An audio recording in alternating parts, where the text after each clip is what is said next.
अस्सलाम वालेकुम। कैसे हैं भाई, खैरियत से? ये आज ज़्यादा हो गए हैं। ये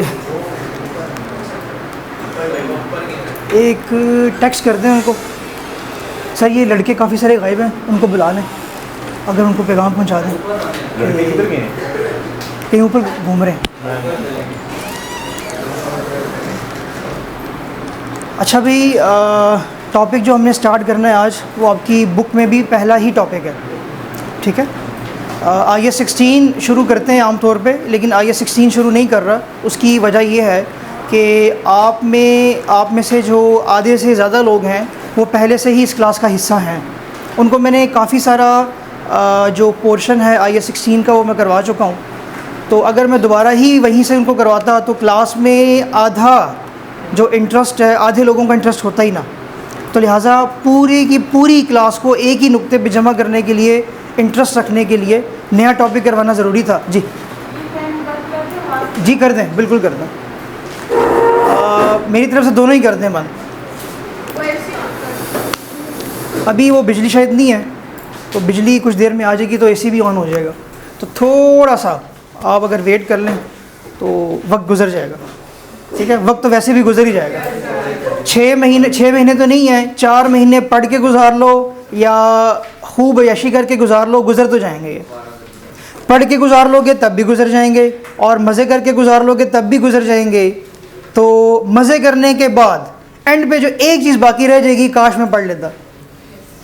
क्योंकि अभी जो आप लोगों का जो अव्वलीन फरीज़ा है वो पढ़ना है। अव्वलीन जो फरीज़ा है वो आप लोगों का पढ़ना है। पाँव बचा के ज़रा। वालेकुम अस्सलाम वालेकुम अस्सलाम। तो अगर आप अपने वो फ़र्ज़ जो कि अभी आपका करने वाला है नहीं करेंगे तो फिर ज़्यादती है आपके अपने साथ। जल्दी से बैठ जाओ भाई। अच्छा भाई, डिस्टर्ब देना मासूम।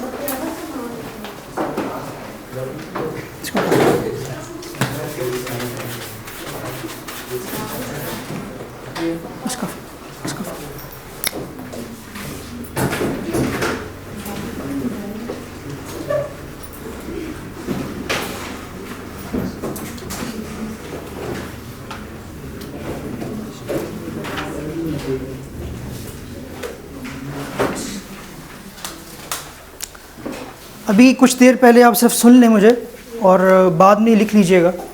अगर ना भी लिख पाएँ तो कोई उसमें मसला नहीं है, आप उसकी पिक्चर बना लीजिएगा, ठीक है? तो शुरू के दिनों में ज़रा अभी सुन लें तो ज़रा उसमें आसानी रहेगी। अच्छा, गवर्नमेंट ग्रांट्स जो है IS 20, उसमें हमने किस किस चीज़ की बात करनी है, उस पे जाने से पहले एक मैं जो असूल की बात है वो अगर बता दूं तो ज़्यादा बेहतर है। जब भी कोई हम लोग स्टैंडर्ड पढ़ते हैं तो हर एक स्टैंडर्ड में कुछ चीज़ें ऐसी हैं जो कि हमें पढ़नी ही पढ़नी है, या यूँ आप कह लें कि हर एक स्टैंडर्ड में कुछ स्टेप्स हैं, कुछ फेजेस हैं, या डिफरेंट सेक्शंस हैं जिनको हमें पढ़ना है। वो डिफरेंट सेक्शंस हैं क्या?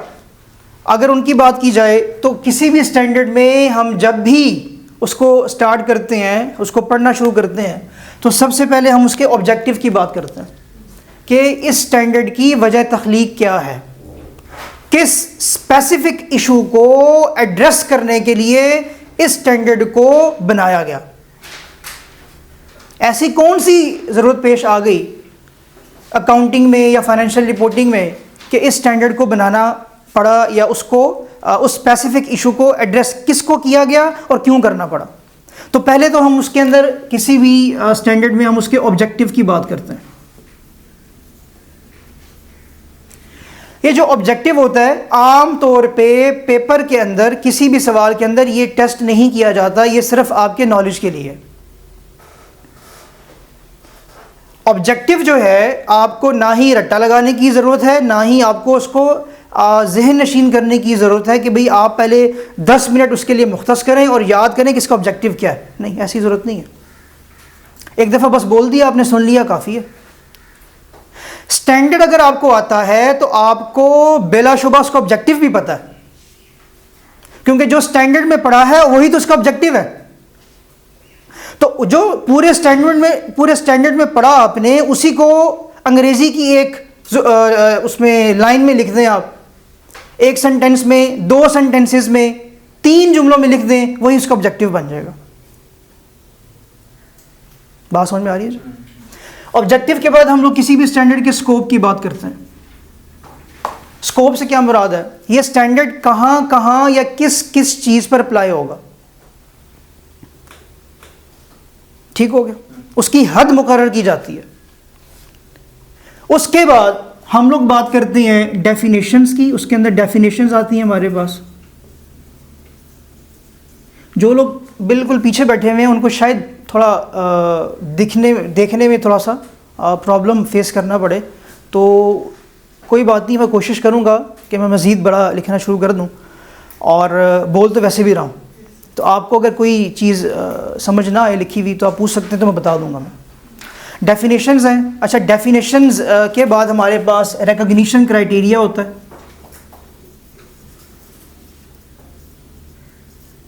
Recognition and measurement.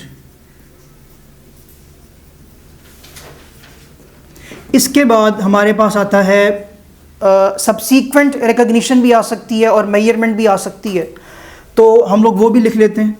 सबसीक्वेंट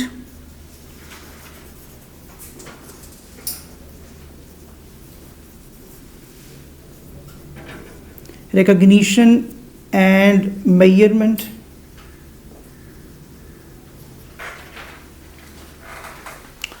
इसके बाद है हमारे पास डी रिकॉग्निशन।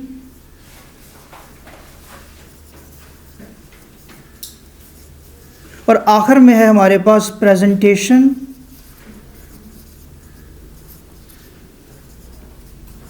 And disclosure. किसी भी स्टैंडर्ड में हम लोग अमूमी तौर पर इन चीज़ों को लाजमन पढ़ते हैं। हम उसका ऑब्जेक्टिव देख लेते हैं कि ऑब्जेक्टिव में क्या है, हम लोग उसका स्कोप भी देखते हैं। तो अभी जो मुझे चीज़ों को स्टार्ट करना है वो डेफिनेशन से लेके चलना है, तो डेफिनेशन पे जाने से पहले ऑब्जेक्टिव को और बहुत ही शॉर्ट में स्कोप को थोड़ा सा डिस्कस कर लेते हैं कि इसमें अभी फ़िलहाल IS-20 के एतबार से ऑब्जेक्टिव क्या होगा IS-20 का, और इसका स्कोप क्या होगा। IS-20 जो है वो 2 चीज़ों की बात करता है। IS-20 2 चीज़ों की बात करता है। वो 2 चीज़ें क्या हैं? वो 2 चीज़ें यूँ हैं, अगर कमेंट्री की बात की जाए IS-20 की, या IS-20 के उसके बिल्कुल कौन सा ऐसा पॉइंट था जहाँ से IS-20 को तख्लीक किया गया, वही पॉइंट ये है। बाज़ औक़ात पॉइंट ये है जो बोलने लगा हूँ, बाज़ औक़ात जो हुकूमत होती है वो किसी भी बिज़नेस एंटिटी को कुछ फ़ायदा पहुँचाती है, कुछ फ़ायदा देती है। सब्सिडी। बिल्कुल, आप बिल्कुल एग्जैक्ट पॉइंट पे पहुँचे हैं। सब्सिडी, ये सब्सिडी याद करने में आपको, अच्छा, दरअसल गवर्नमेंट ग्रांट को बाज़ औक़ात सब्सिडी भी कहा जाता है। उसको सब्सिडी भी कहा जाता है, उसको सबवेंशन भी कहा जाता है, और उसको प्रीमियम भी बोला जाता है। ये 4 नाम है जी। एक तो है गवर्नमेंट ग्रांट। गवर्नमेंट ग्रांट बिल्कुल ऐसे ही है जैसा कि किसी भी चीज़ की सरकारी हैसियत होती है। तो गवर्नमेंट ग्रांट को हम लोग आम तौर पे गवर्नमेंट ग्रांट ही कहेंगे। क्यों? IS-20 ने गवर्नमेंट ग्रांट को गवर्नमेंट ग्रांट ही कहा है। अलबत्ता आप उसको सबवेंशन भी कह सकते हैं, आप उसको सब्सिडी भी कह सकते हैं, समझने के एतबार से आप उसको प्रीमियम भी कह सकते हैं। यूके गैप के अंदर सबवेंशन जो है उसका भी वर्ड टर्मिनोलॉजी काफ़ी यूज़ हुई है, लेकिन हम चूँकि इंटरनेशनल फाइनेंशियल रिपोर्टिंग स्टैंडर्ड्स को लेके चल रहे होते हैं, तो हम लोग गवर्नमेंट ग्रांट ही टर्मिनोलॉजी यूज़ करेंगे, और आम तौर पे मोस्ट ऑफ द टाइम जो है वो गवर्नमेंट ग्रांट टर्मिनोलॉजी ही इस्तेमाल होती है। अलबत्ता सब्सिडी इन्होंने बोला, बिल्कुल ठीक बोला, 100% ठीक बोला इन्होंने।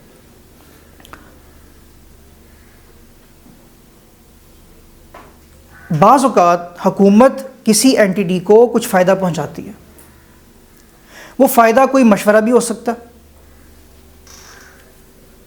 वो फ़ायदा माली सूरत में भी हो सकता है, पैसे दे दिए। वो फ़ायदा किसी माली सूरत में तो नहीं है, लेकिन कोई आपने एसेट दे दिया उसको। तो अगर हुकूमत की तरफ से किसी भी एंटिटी को फ़ायदा पहुंचता है डायरेक्टली, फ़ायदा पहुंचता है डायरेक्टली, तो ऐसे फ़ायदे को IS-20 में डील किया जाएगा। ठीक है, कोई भी फ़ायदा पहुंचता डायरेक्टली, मैंने यहाँ बोला। बाज़ औक़ात फ़ायदे पहुंचते हैं इनडायरेक्टली, बाज़ औक़ात फ़ायदे पहुंचते हैं इनडायरेक्टली। मिसाल के तौर पे आपकी बुक के अंदर एग्ज़ाम्पल भी है। कल मैंने आपके ग्रुप में मैंने बुक भेज दी थी, तो मुझे 4 या 5 लोगों के मैसेजेस आए थे, उनको मैंने ऐड कर दिया उसी पुराने वाले ग्रुप में। मैंने बुक भी सेंड कर दी आपकी आसानी के लिए। बुक्स उठा के मत लाएं, आप लोग बच्चे नहीं हैं, बड़े हो गए। अलबत्ता अपने सेल फ़ोन के अंदर बुक को तैयार करके रखा करें, एक ग्रुप बना लें और उसका एक फ़ोल्डर बना लें जिसके अंदर FAR1 की तमाम फ़ाइल्स हों। जब भी ज़रूरत पेश आए कि भी फ़लानी फ़ाइल खोलनी है तो जल्दी से खोल ली, ताकि मोबाइल का इस्तेमाल भी हो जाए अच्छा कभी। ठीक है जी, तो फ़ाइल को भी मोबाइल को भी कुछ अच्छा फ़ील हो ना कि यार चलो कुछ प्रोडक्टिव काम भी हो रहा है। तो मोबाइल में आपकी बुक है, बस काफ़ी है। अच्छा, आपकी बुक के अंदर एग्जांपल भी है कि सपोज़ एक गवादर वाली साइड पे किसी ने कोई फैक्ट्री लगाई, तो हुकूमत ने गवादर की तरफ एक बहुत ही अच्छा सा रोड बना दिया। अमूमन जो इंफ्रास्ट्रक्चर में जो डेवलपमेंट होती है वो किसी ख़ास इदारे के लिए, किसी ख़ास शख्स के लिए, शख्स की तो बात नहीं कर रहे हम लोग, किसी ख़ास इदारे के लिए, एंटिटी के लिए, ऑर्गेनाइजेशनल लेवल पे नहीं होती है। वो रिफाई काम होता है ना, वो तो सबके लिए होता है। अब इससे फ़ायदा पहुंचा एक ऐसे शख्स को जिसने वहाँ पे फैक्ट्री लगाई, उसको बहुत फ़ायदा पहुंचा। कैसे फ़ायदा पहुंचा? वहाँ पे वो कोई प्रोडक्शन कर रहा था या कोई कुछ भी कर रहा था काम, तो उसका जो सामान का जो आना जाना था उसमें उसको बहुत ज़्यादा फ़ायदा हुआ। पहले जो 2 दिन में सामान आ जा रहा था, अब वो चंद घंटों में सामान आ भी जाता है और चला भी जाता है। फ़ायदा तो हुआ ना उसको। ये जो फ़ायदा है क्या ये IS-20 में आएगा? नहीं, बिल्कुल नहीं आएगा। ये नहीं आएगा क्योंकि डायरेक्ट फ़ायदा नहीं है उसको, ये इनडायरेक्ट है। IS-20 में किस किस्म के फ़ायदे आएंगे? डायरेक्ट नेचर के आएंगे। किस किस्म के आएंगे जी?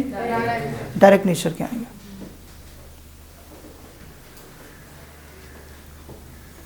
बात समझ में आ रही है जी?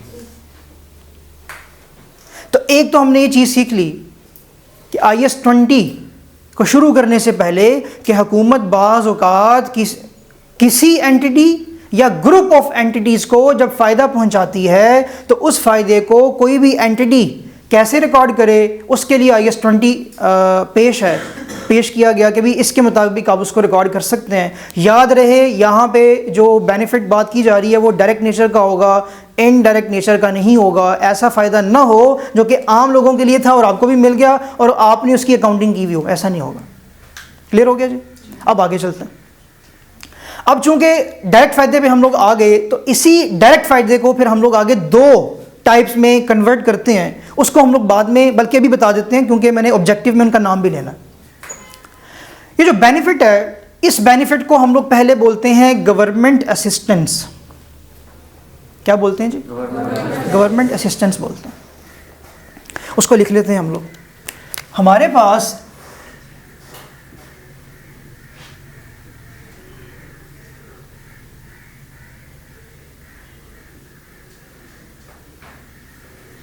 गवर्नमेंट असिस्टेंस है क्या? कोई भी एक्शन, कोई भी एक ऐसा अमल जिसकी वजह से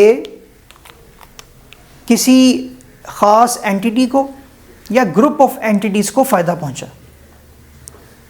कोई भी एक ऐसा एक्शन, कोई भी एक ऐसा अमल जिससे डायरेक्टली किसी भी एक ख़ास एंटिटी को या ग्रुप ऑफ एंटिटीज़ को फ़ायदा पहुंचे। किसी ख़ास एंटिटी से मुराद क्या है? आपने बलूचिस्तान में जाके कोई फैक्ट्री लगाई, हुकूमत आपसे खुश हुई, उन्होंने कहा जी आपने फैक्ट्री लगाई है तो हम भी आपका साथ देते हैं, हम भी आपका साथ देते हैं। तो वो कोई एक ऐसा अमल करते हैं जिससे उसको फ़ायदा पहुंचे डायरेक्टली। वो अमल क्या हो सकता है? मैंने जानबूझ के भी नाम नहीं लिया, कुछ भी हो सकता है, लेकिन डायरेक्टली है, डायरेक्ट नेचर का फ़ायदा हो। दूसरी तरफ हुकूमत ने ये देखा कि टेक्सटाइल इंडस्ट्री जो है वो बैठती जा रही है, क्या किया जाए? तो टेक्सटाइल इंडस्ट्री को कुछ स्पेशल कुछ रिफॉर्म्स लाए गए और स्पेशल उनकी तरफ अटेंशन की गई और उनको कुछ फ़ायदे पहुंचाए गए, ताकि वो जो दिन ब दिन कम से कम होता चला जा रहा है काम टेक्सटाइल का, वो दोबारा से रिवाइव किया जाए, दोबारा से फैसलाबाद को उसकी जो असल जो उसकी पहचान थी उस पर लाया जाए कि कपड़े के वो ताजर थे, कपड़े के मैन्युफैक्चरर थे, उसके बनाने वाले थे, तो दोबारा से उसको लाया जाए। फैसलाबाद को मैनचेस्टर भी बोलते थे पाकिस्तान का, लेकिन अब वो सूरत हाल नहीं रही। तो अब पूरी की पूरी टेक्सटाइल इंडस्ट्री में कितनी सारी मिल्स होंगी, कितनी सारी फैक्ट्रीज होंगी ना, उन सबको फ़ायदा पहुंचेगा। ये ग्रुप ऑफ एंटिटीज़ हैं, डायरेक्टली फ़ायदा पहुंच रहा है पूरी की पूरी इंडस्ट्री को। तो अगर हम किसी अमल की बात करें जनरल वे में, कोई अमल ऐसा हुआ, कोई एक ऐसा एक्शन हुआ जिससे किसी खास एंटिटी को फ़ायदा पहुंचा है या ग्रुप ऑफ एंटिटीज़ को फ़ायदा पहुंचा है डायरेक्टली, तो वो क्या कहलाएगा? गवर्नमेंट असिस्टेंस कहलाएगी, गवर्नमेंट असिस्टेंस कहलाएगी।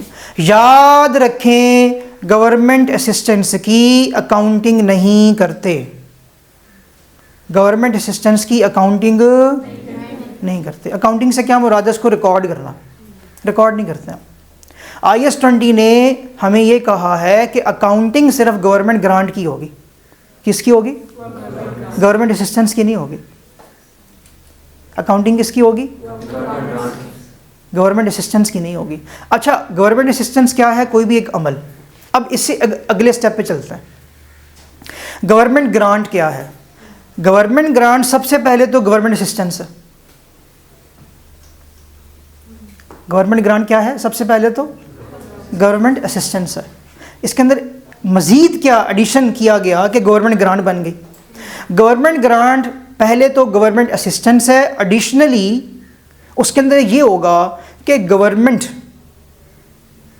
किसी ख़ास एंटिटी को, अब तो हम किसी ख़ास एंटिटी की अकाउंटिंग की बात कर रहे हैं ना, किसी ख़ास एंटिटी को कोई रिसोर्स ट्रांसफ़र करे। मैंने एसेट का नाम नहीं लिया, एसेट में ज़रा वो लिमिटेड सा हो जाएगा काम, मैंने रिसोर्स बोल दी। कोई वसाइल में से कोई एक वसीला दे दे, कुछ भी हो सकता है। वो एक प्लांट दे दिया, ज़मीन का टुकड़ा दे दिया, बिल्डिंग दे दी, कोई राइट्स दे दिए, ठीक है, एयरपोर्ट पे आप जहाज़ अपना लैंड कर सकते हैं, राइट्स दे दिए, फ्री में दे दिए, गवर्नमेंट ग्रांट है ये भी। ट्रांसफ़र ऑफ रिसोर्स हो गया, जिस रिसोर्स से वो एंटिटी जिसको ट्रांसफ़र किया वो फ़ायदा हासिल करेगी। बात समझ में आ रही है?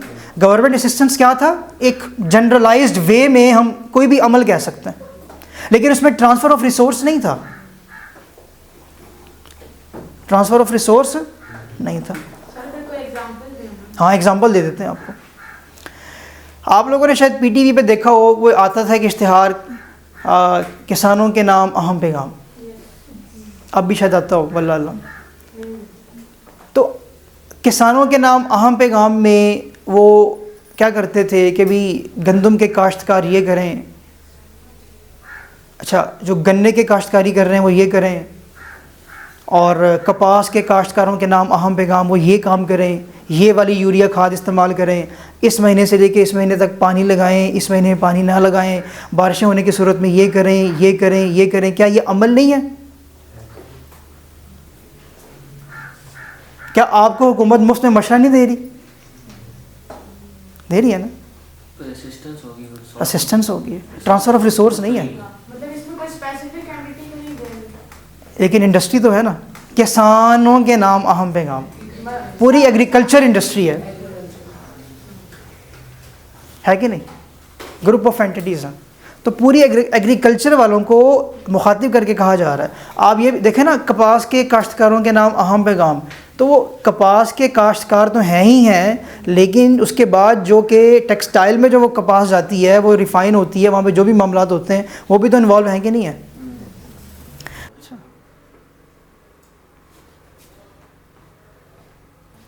तो यही दो अप्रोचेज़ हैं। IS-20 चूँकि बहुत ही मिस्कीन सा स्टैंडर्ड है, बहुत ही सादा सा है, मैंने वैसे इसको तूल इतना वो दे दिया, हालांकि इतना ये बहुत सादा सा है, मिस्कीन सा, एक दिन में ख़त्म होने वाला स्टैंडर्ड है, लेकिन चूँकि पहली क्लास है तो मैंने कहा खूब अच्छी तरह से चीज़ों को समझा दिया जाए। तो IS-20 में क्या है, IS-20 में उसने ये बताया है कि IS-20 जो है वो गवर्नमेंट ग्रांट्स के ऊपर और गवर्नमेंट असिस्टेंस पर ही अप्लाई होगा, बस, और किसी अप्लाई नहीं होगा। तो ये डायरेक्ट अप्रोच है स्कोप की कि किस पे अप्लाई होगा ये बता दिया। बात समझ में आ रही है? बाज़ स्टैंडर्ड्स ऐसे हैं जिनका स्कोप बड़ा वास्ट होता है, जो कि फाइनेंशियल स्टेटमेंट्स के हर एक पार्ट में, हर एक सेक्शन में या हर एक सेक्शन में इंटरवीन करने की सलाहियत रखते हैं, कहीं भी घुस जाने की सलाहियत रखते हैं। तो ऐसे स्टैंडर्ड्स के लिए फिर डायरेक्ट अप्रोच यूज़ नहीं की जाती, फिर ये बता दिया जाता है कि कहाँ कहाँ अप्लाई नहीं होगा, बाकी जिधर मर्जी अप्लाई कर दो। IS-16 जैसे, IS-12 है,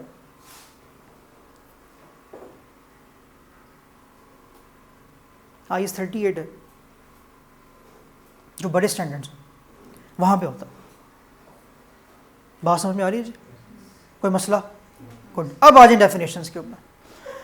डेफिनेशंस में हमने दो डेफिनेशंस तो ऑलरेडी कर ली हैं, गवर्नमेंट असिस्टेंस की और गवर्नमेंट ग्रांट्स के, ये तो हमने ऑलरेडी कर ली, इसमें कोई मसला नहीं। गुड। अच्छा, ये तो चूँकि हमारे पास बेनिफिट्स थे तो हमने इन बेनिफिट्स को दो जगह पे डिवाइड किया कि हमारे पास एक तो आ गई गवर्नमेंट ग्रांट और एक आ गई गवर्नमेंट असिस्टेंस आ गई।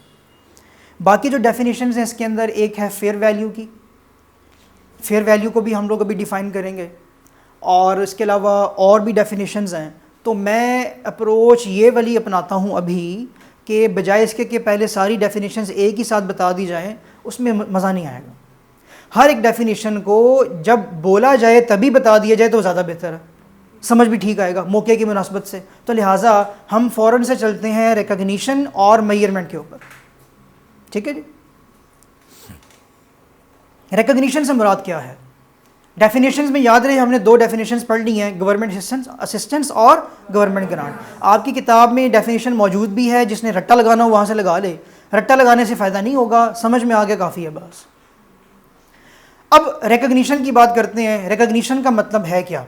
जब भी किसी चीज़ को आपने बुक्स ऑफ अकाउंट्स का हिस्सा बनाना होता है तो हम उसको बोलते हैं कि हम उसको रिकग्नाइज करने जा रहे हैं। तो इस रिकग्नाइज करने के प्रोसेस को रिकग्निशन प्रोसेस बोलते हैं। ठीक है।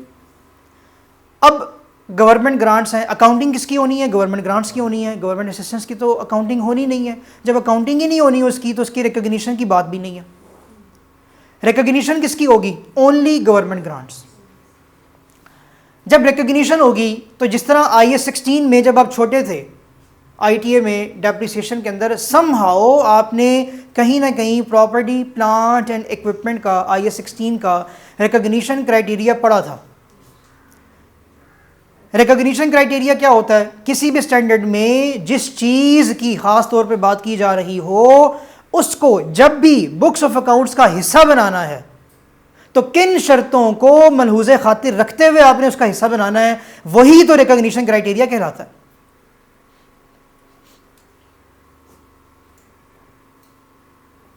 मसलन आपको एक बात एग्जांपल देके समझाते हैं, समझ में आ जाएगा। आप लोग जब CA के लिए एडमिशन करने के लिए आए, जिस घड़ी नहीं, खूबसूरत नहीं थे, खूबसूरत नहीं थे, जिस घड़ी आप एडमिशन करने लेने के लिए आए तो आप लोगों ने एडमिशन क्राइटेरिया पूछा होगा। क्या पूछा होगा? Admission criteria. उन्होंने कहा कुछ भी नहीं है, आ जाओ।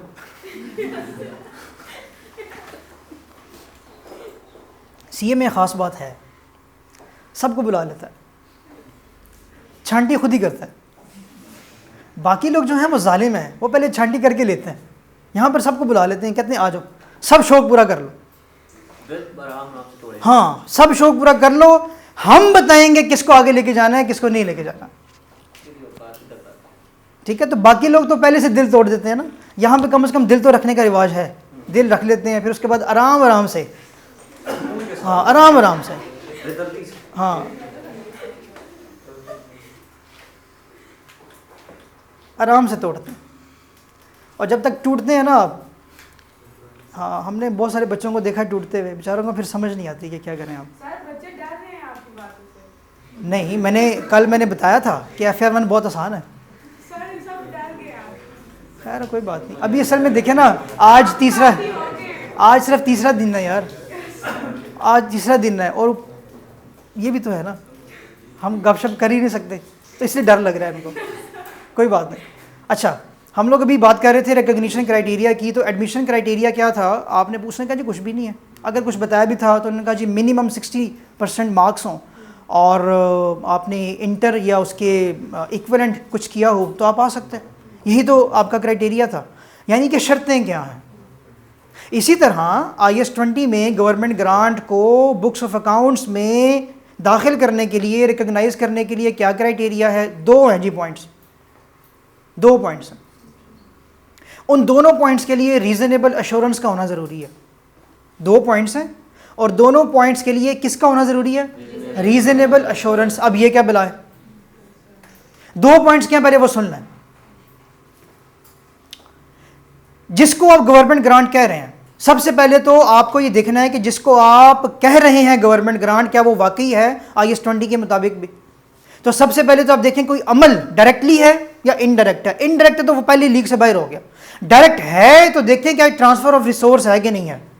डायरेक्ट है, ट्रांसफर ऑफ रिसोर्स भी है, then you can say that very government assistance is government grant, आप उसको कह सकते हैं। Afterwards now you have to be reasonably assured that there are 2 points। पहला क्या है? पहला ये है, देखें पहले को मैं बयान समझाने के लिए मैं थोड़ी सी कहानी सुनाता हूँ। हुकूमत आपको कुछ दे रही है, हुकूमत कुछ फ़ायदा नहीं लेगी आपसे, लेकिन सही हो, हाँ इतनी नेक तो नहीं है। हुकूमत को क्या फ़ायदा है? हुकूमत ने जो इकोनॉमिकल कंडीशंस होती हैं उनको बेहतर बनाना होता है, एम्प्लॉयमेंट को क्रिएट करना होता है। आप जिस एक्टिविटी को परफॉर्म कर रहे हैं उसी एक्टिविटी में आपको रखते हुए अपना फ़ायदा निकालना होता है। वो जो अपना फ़ायदा निकालना होता है, जब आपको ग्रांट दी जा रही होती है या देने का वादा किया जा रहा होता है, तभी कंडीशंस भी लगी होती हैं साहब कि ये करना है तुमने, ये करना है तुमने, या ये करने के पाबंद हैं आप। हाँ कॉन्स्टेंट्स होंगे वो, आप उसको कॉन्स्टेंट्स कह दें, आप उसको कंडीशंस कह दें, आप उसको कोविनेंट्स कह दें, COVENANTS, कुछ भी कह दें आप। आम जो ज़ुबान में इसको कहेंगे, जो कि आपकी बुक में भी लिखा हुआ है, वो कंडीशंस हैं। कंडीशंस अटैच्ड होंगी उस ग्रांट के साथ। इस कंडीशन में इंडायरेक्ट टैक्स भी आ सकता है? क्या आ सकता है? इंडायरेक्ट टैक्स मतलब नहीं, टैक्सेस के एतबार से नहीं है। हाँ टैक्सेस के एतबार से आमतौर पे ये लिया जाता है कि टैक्सेस में चूँकि गवर्नमेंट ने टैक्स लेना होता है, तो गवर्नमेंट अगर टैक्स आपको माफ़ कर सकती है, उसमें ट्रांसफ़र ऑफ रिसोर्स नहीं है, तो आमतौर पे वो गवर्नमेंट ग्रांट में नहीं आएगा। फिर उसके लिए IAS 12 भी आता है। देखो ना, आप हुकूमत ने टैक्स लेना है, या तो हुकूमत आपको टैक्स दे ना, आपको मतलब टैक्स लेना तो दूर की बात थी, वो आपको पैसे उल्टा दे रहे हैं, ऐसा तो नहीं हो सकता। ख़ास तौर पर यहाँ पर तो नहीं होता। आमतौर पर वो कहते हैं जो तुम्हारे पास है वो भी दे दो हमें, ठीक है। तो ट्रांसफ़र ऑफ रिसोर्स जो है वो तो शर्त है। ट्रांसफ़र ऑफ रिसोर्स हो रहा है, चाहे कुछ भी है, आप उस पर अप्लाई कर सकते हैं, ठीक है, अभी फ़िलहाल के लिए। अच्छा, अब यहाँ पर जो कंडीशंस अटैच्ड होंगी, तो गवर्नमेंट ये चाहेगी कि आप उसको पूरा करें, आप उसको पूरा करें। तो आप किसी गवर्नमेंट ग्रांट को अपनी बुक्स ऑफ अकाउंट्स में एज ए गवर्नमेंट ग्रांट तभी रिकॉर्ड कर सकते हैं जब रीजनेबली अश्योर्ड हों। कौन? आप, के आप वो कंडीशंस पूरी करने की सलाहियत रखते हैं या पूरी कर लेंगे। अगर गवर्नमेंट ग्रांट जिस लम्हे आपको मिल रही थी या वादा आपसे किया जा रहा था, आप अब रीजनेबल अश्योर्ड क्या होता है मैं बताता हूं, अभी बताता हूं। सर पहले सुन लें ज़रा, 3-4 दफ़ा सुन लें ताकि दिमागों के अंदर बैठ जाए कि रीज़नेबल एश्योरेंस भी कोई चीज़ है। अगर आप रीज़नेबली एश्योर्ड नहीं है पहले से, आप जिसको गवर्नमेंट ग्रांट कह रहे हैं, कहना और उसको as a government grant record करना दोनों अलग अलग बातें हैं। आप एक चीज को गवर्नमेंट ग्रांट कह रहे थे, लेकिन आप रीजनेबली अश्योर्ड नहीं है कि आप जो conditions attached to that very grant हैं आप उसको पूरा भी कर सकेंगे, आप कंप्लायंस शो कर सकेंगे। अगर आप रीजनेबली अश्योर्ड नहीं है तो आप उसको रिकॉर्ड भी नहीं कर सकते। कह सकते हैं, रिकॉर्ड नहीं कर सकते। तो रिकॉग्निशन के लिए क्या ज़रूरी है? जिसको गवर्नमेंट ग्रांट कहा जा रहा है उसको अगर as a government grant record करना है, then in that case you have to be reasonably assured that you will comply to all those conditions which are attached to that grant. अगर नहीं है reasonably assured तो आप record नहीं कर सकते उसको। ये पहली शर्त है। दूसरी शर्त क्या है?